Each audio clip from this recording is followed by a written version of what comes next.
ఓం శ్రీ రామచంద్ర పరబ్రహ్మణే నమః. భగవద్బంధువులందరకు హృదయపూర్వక నమస్కారములు. ఓం శ్రీ రామచంద్ర పరబ్రహ్మణే నమః. ఆపదామపహర్తారం దాతారం సర్వసంపదాం లోకాభిరామం శ్రీరామం భూయో భూయో నమామ్యహం. ఓం శ్రీ రామచంద్ర పరబ్రహ్మణే నమః. శ్రీ వాల్మీకి రామాయణము 6వ కాండైన యుద్ధకాండయందుల 15వ సర్గయందుల గల 14 శ్లోకముల యొక్క వచనభావసారాన్ని ఇంద్రజిత్తు విభీషణుని అధిక్షేపించుట, విభీషణుడు అతనికి సమాధానము చెప్పుట అనే కథగా విందాం. బృహస్పతితో సమానమైన బుద్ధిగల విభీషణుడు పలికిన ఆ మాటలు శ్రద్ధగా విని మహాబుద్ధిశాలి రాక్షస సైన్యంలో ప్రధానుడు అయిన ఇంద్రజిత్తు పినతండ్రి, ఏమిటిది? నీవు అర్ధరహితంగాను పిరికితనంతోనే మాట్లాడుతున్నావు. మన కులంలో పుట్టనివాడు కూడా, సామాన్య కులంలో పుట్టినవాడు కూడా ఇలా మాట్లాడాడు, ఈ విధంగా చెయ్యడు. మన కులంలో బలము, వీర్యము, పరాక్రమము, ధైర్యము, శౌర్యము లేని వ్యక్తి మా తండ్రిగారి తమ్ముడైన ఈ విభీషణుడు ఒక్కడే. ఓ పిరికివాడా, మనుష్య మాతృడైన ఆ రాజపుత్రులనగా ఎంత? మనలో సామాన్యుడైన ఒక్క రాక్షసుడు కూడా వాళ్ళని చంపివేయగలడు. ఎందుకు ఈ విధంగా భయపెడుతున్నావు? 3 లోకములకు ప్రభువు, సమర్థుడు అయిన దేవేంద్రుని నేను పూర్వము నేలపై పడేశాను. దేవతలందరూ భయాక్రాంతులై దిక్కులు బట్టి పారిపోయారు. నేను వికృత స్వరంతో అరుస్తున్న ఐరావతమును నేల మీద పడేసి బలాత్కారంగా దాని దంతములు ఊడపెరికి దేవతాగణములనన్నింటినీ భయపెట్టాను. నేను దేవతల గర్వం కూడా అణిచాను. ఉత్తములైన దైత్యులకు కూడా శోకాన్ని కలిగించాను.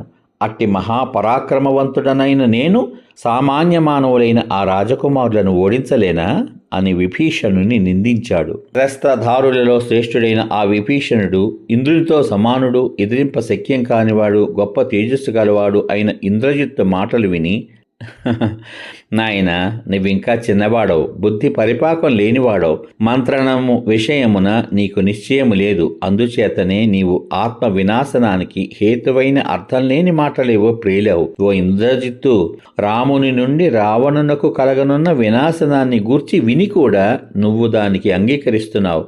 అందుచేత నీవు రావణుని కుమారుడనే పేరుతో మిత్రుడిగా కనబడే శాత్రవుడవు. నీవు చంపదగినవాడవు, బాలుడవు, ఎక్కువ సాహసం చేసేవాడవు అయిన నిన్ను ఇప్పుడు ఇక్కడికి తీసుకువచ్చి మంత్రణం చేయి వారి వద్ద కూర్చుండబెట్టిన దుష్టబుద్ధి కల అతడెవరో వాడు కూడా చంపదగినవాడు. ఓ ఇంద్రజిత్తు, నువ్వు మూఢుడవు, తిరుగు తక్కువవాడవు, వినయం లేనివాడవు. నీ స్వభావం చాలా తీక్షణమైనది, అల్పమైన బుద్ధి గలవాడవు, దుష్టబుద్ధివి, మూర్ఖుడవు, చాలా చెడ్డ బుద్ధి గలవాడవు. తెలియకపోవడం చేత ఈ విధంగా మాట్లాడుతున్నావు. రాముని బాణాలు బ్రహ్మదండం వంటి ప్రకాశం కలవి, కిరణములతో ప్రకాశించేవి, మృత్యుదేవతతో సమానములు, యమదండముల వంటివి.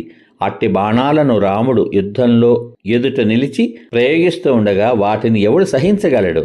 రాజా, ధనములను, రత్నములను, అలంకారములను, శ్రేష్టమైన వస్త్రములను, చిత్రములైన మణులను సీతాదేవిని రామునకు సమర్పించి మనమందరం సుఖంగా నివసిద్దాం అని పలికాడు. సమాప్తం. ఇంతవరకు మీరు శ్రీ వాల్మీకి రామాయణము 6వ కాండైన యుద్ధకాండయందుల 15వ సర్గయందుల గల 14 శ్లోకముల యొక్క వచనభావసారాన్ని ఇంద్రజిత్తు విభీషణుని అధిక్షేపించుట, విభీషణుడు అతనికి సమాధానం చెప్పుట అనే కథగా విన్నారు. రేపటి భాగంలో శ్రీ వాల్మీకి రామాయణము 6వ కాండైన యుద్ధకాండయందుల 16వ సర్గయందుల గల 27 శ్లోకముల యొక్క వచనభావసారాన్ని రావణుడు విభీషణుని తిరస్కరించుట, విభీషణుడు అతనిని విడిచి వెళ్ళిపోవుటకు బయలుదేరుట అనే కథగా విందాం. ఓం శ్రీ రామచంద్ర పరబ్రహ్మణే నమః. శ్రీరామ రామ రామేతి రమే రామే మనోరమే సహస్రనామ తత్తుల్యం రామనామ వరాననే. ఓం శ్రీ రామచంద్ర పరబ్రహ్మణే నమః. సర్వే జనా సుఖినో భవంతు. శుభమస్తు. స్వస్తి.